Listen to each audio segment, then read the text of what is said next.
વિધાનસભામાં સત્તા પક્ષ અને વિપક્ષ છે તે આમને સામને આવ્યા હતા અને કોંગ્રેસે ટ્રેડ ડીલ એફટીન અને આ નિગમોમાં જે પ્રકારે બજેટમાં પછાત વર્ગોને અન્યાય કરવામાં આવે છે તે મામલો ઉજાગર કર્યો હતો અને હવે વળતો પ્રહાર જીતુ વાઘાણીએ કર્યો છે અને તે કોંગ્રેસ પર વળસ્યા છે.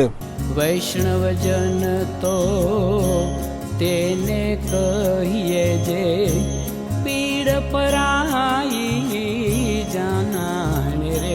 નમસ્કાર, આપ જોઈ રહ્યા છો નવજીવન ન્યૂઝ અને હું છું આપણી સાથે તોફિક ગાંચી. વિધાનસભાના સત્ર દરમિયાન વિપક્ષના ધારાસભ્યો છે તે સરકાર છે તેની કમીઓ ઉજાગર કરતા હોય છે, સરકારની નિષ્ફળતાઓ સામે લાવતા હોય છે અને વારંવાર જ્યારે સરકાર દાવા કરતી હોય છે કે તે પૂરતું બજેટ આપે છે, પરંતુ આજ વિપક્ષના ધારાસભ્યો આજ વિધાનસભામાં જે પ્રકારે આ સરકાર દ્વારા રકમો અલગ અલગ વિભાગો કે પછી નિગમોમાં ફાળવવામાં આવતી હોય છે તે રકમ કેટલી વણ વપરાયેલી રહે છે તેવા સવાલો પૂછતા હોય છે અને સરકાર છે તેના કઠેડામાં ઊભા રાખવાનો પ્રયાસ કરતા હોય છે. અને આ જ મામલે કોંગ્રેસે ગઈકાલે ટ્રેડ ડીલ હોય, એફટીન હોય અને નિગમોમાં જે પ્રકારે આ પછાત વર્ગો છે તેમને પૂરતું બજેટ પણ ફાળવવામાં નથી આવી રહ્યું અને આ બજેટ છે તે મોટા ભાગનું વણ વપરાયેલું રહે છે તે મામલે તેમણે સવાલો ઉપસ્થિત કર્યા હતા અને મંત્રી જીતુ વાઘાણીએ વળતો પ્રહાર કર્યો છે. ઓર્ગેનિક પ્રોડક્ટ્સ પર ટેરિફમાં નોંધપાત્ર ઘટાડો થયો છે. આથી ભારતીય ચોખા, કઠોળ, ઓર્ગેનિક પ્રોડક્ટ્સ અમેરિકન માર્કેટમાં વધુ સ્પર્ધાત્મક બનશે અને ઘટાડેલા ટેરિફનો સીધો ફાયદો ચોખા, કઠોળ, ઓર્ગેનિક વસ્તુઓના ખેત પેદાશો કરતા ખેડૂતોને તે લાભ થવાનો છે. આ ટ્રેડ ડીલના કારણે ભારતની ચા, કોફી, તેજાના, કેરી, લીચી, ફળો અમેરિકાનું માર્કેટ એ વધારે સુલભ બન્યું છે અને ભવિષ્યમાં આમાંની ઘણી બધી વસ્તુઓ ઝીરો ટેરિફ પણ જોગવાઈ આમાં રાખી છે. મત્સ્ય ઉદ્યોગમાં પણ સી ફૂડ, ખાસ કરીને ઝીંગા અને ફ્રોઝન ફિશ પર ટેરિફમાં ઘટાડો થવાથી દરિયાકાંઠાના વિસ્તારમાં નિકાસ માટે રોજગારીની મોટી તકો. એટલે મેં કહ્યું કે માછીમાર હોય, ખેડૂત હોય કે સહકારમાં ડેરીની બાબત હોય, આ બધાની વિરોધીઓ એ કોંગ્રેસ દેખાઈ રહી છે. પશુ માટે ઉચ્ચ ગુણવત્તા યુક્ત ફીડ DDGS કે જેમાં પ્રોટીનની માત્રા 38 થી 50% છે. હું કોંગ્રેસના આગેવાનને કહું છું કે તમે આ જાણો છો ખરા? આ આંકડાઓ તમે બોલ્યા તો વધારે સારું લાગે. તમારી પાસે માહિતી નથી, માત્ર વિરોધ કરવો છે. એમના પરિણામે અમેરિકાથી આયાત હવે સરળ બનવાની છે અને પરિણામે ભારતના ડેરી ઉદ્યોગના પ્રોડક્શનમાં કોષમાં મોટો ઘટાડો થશે. પશુપાલકોના હિતમાં ડેરી અને પોલ્ટ્રી સેક્ટરનું સંપૂર્ણ રક્ષણ એ કરવામાં આવ્યું છે. ભારત દ્વારા અમેરિકાથી આયાત કરવામાં આવતા મીટ, પોલ્ટ્રી, ડેરી પ્રોડક્ટ્સ ટેરિફમાં કોઈ પણ જાતનો એ ઘટાડો કરવામાં આવ્યો નથી. ઉપરાંત ચોખા, મકાઈ, મિલેટ્સ, સોયાબીન, તેલબિયા, ઇથોલોન, કેળા, સ્ટ્રોબેરી વગેરે ફળો પણ ભારત દ્વારા આયાત ખેડૂત પર કોઈ પણ પ્રકારનો ઘટાડો એ કરવામાં આવ્યો નથી. જેનેટિકલ મોડિફાઈડ પ્રોડક્ટ્સની વાત કરીએ તો ભારતે જેનેટિકલી મોડિફાઈડ ઉત્પાદનો માટે દરવાજા ખોલવાનો મક્કમપણે ઇનકાર કર્યો છે. મોદી સાહેબે જ્યારે પણ અમેરિકાની વાતો આવી ત્યારે ભારતના કિસાનના અને ગરીબના હિતમાં ક્યારેય સમાધાન નહીં કરે. આ વાત આ ટ્રેડ ડીલથી પરિપૂર્તિ થઈ છે. કાપડ અને વસ્ત્રોની યુએસ ટેરિફમાં 50% થી ઘટીને 18% થવાના કારણે સસ્તી નિકાસનો અર્થ એ થાય છે કે અમેરિકન રિટેલર્સ નોંધપાત્ર રીતે વધુ ભારતીય બનાવટના કપડાં એ ખરીદવાના છે.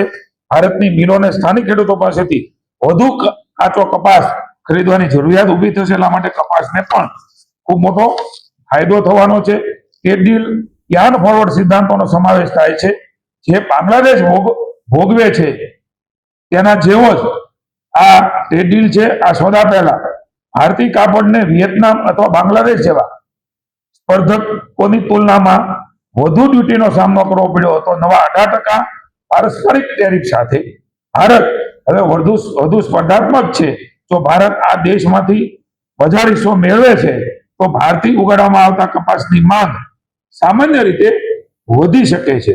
કુલ મળીને કોઈ પણ સમજણ વગર વાત કરવી અને ખાસ કરીને એમના નેતા રાહુલ બાબા એ માત્ર નરેન્દ્રભાઈનો વિરોધ કરવા માટે ભારતના વિરોધ કરે એ નીકળી ગયા છે. એનો AI સમિટ એ ઉત્તમ ઉદાહરણ છે. હું કોંગ્રેસને કહું છું, આવનારો સમયની અંદર ભારત એક નવી છલાંગો અલગ અલગ ઊંચાઈઓ ઉપર જવાની છે. તેના ટેરિફનો પણ ફાયદો હું માત્ર નથી કહેતો, જે અર્થશાસ્ત્રીઓ છે વૈશ્વિક સ્તરના એ તજજ્ઞો પણ સ્વીકારે છે. આ ટ્રેડ ડીલ એ અસંભવ હતું, એ ભારતના હિતનું ટ્રેડ ડીલ કર્યું છે. ત્યારે આવા પોકળ વિરોધથી પ્રજા તમારું માનવાની નથી. તમે સમાજની સાચા કામો કરવા માટે કાયમ ટેવાયેલા નથી, અહિત કરવા ટેવાયેલા છે. ત્યારે એસટી એસસી ઓબીસી ની વાત કરે છે.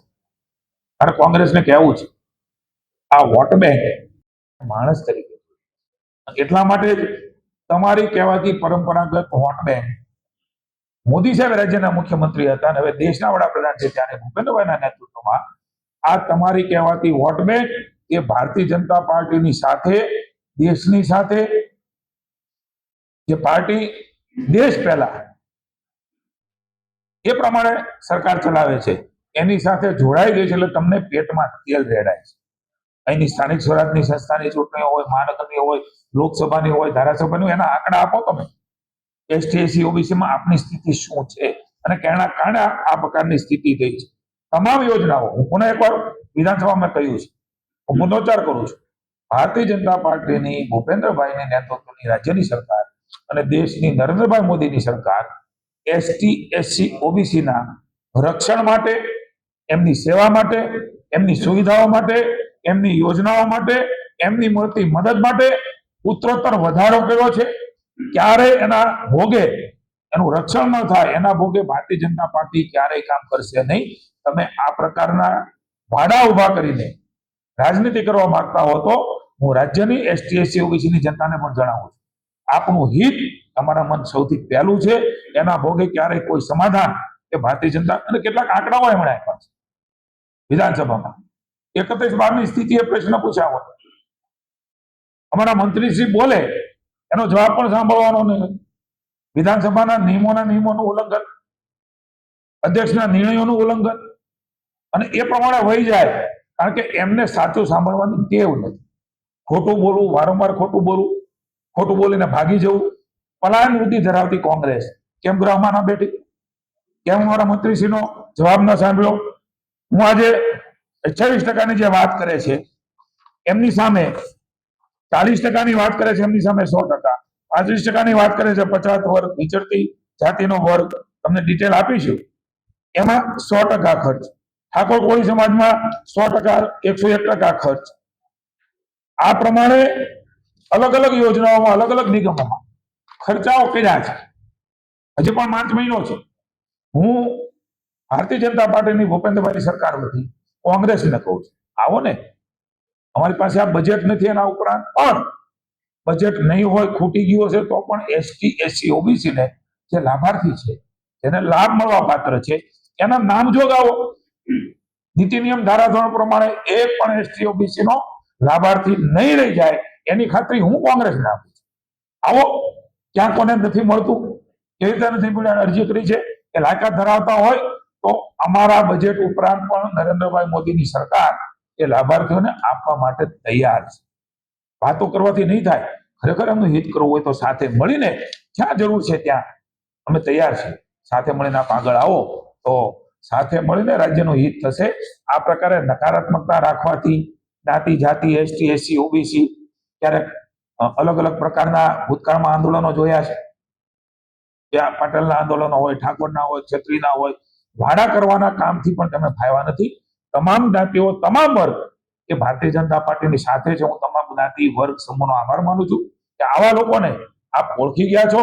રાજનીતિ કરવાના અનેક પેરામીટર છે, પણ રાજનીતિ આ પ્રકારના વાડાઓ ઉભા કરવાથી ક્યારેય થઈ શકે નહીં, ક્યારેય વિકાસ પણ ન થાય. સાથે મળીને વિકાસની દિશામાં કંઈ તમારું સજેશન છે, કોઈ લાભાર્થીના દિશામાં સજેશન છે, તો વ્યક્તિગત 1 to 1 અમારી સરકાર પાસે આપ આવી શકો છો. અમે ઓપન છીએ. હું આપના માધ્યમથી બધાને કહું છું, આપને પણ કહું છું, કોઈ પણ એવો લાભાર્થી નહીં રહે. માત્ર વાતો કરવાથી નહીં થાય. એસટી એસસી ઓબીસી નું રક્ષણ, સુરક્ષા અને વિકાસ એ પણ પેરામીટર્સમાં ભારતીય જનતા પાર્ટીની અમારી સરકારે કર્યું છે. તમે શું કર્યું છે, તમે શું આપતા હતા અને આજની નીતિઓ શું છે એનો પણ હિસાબ ખુલ્લો છે. Thank you.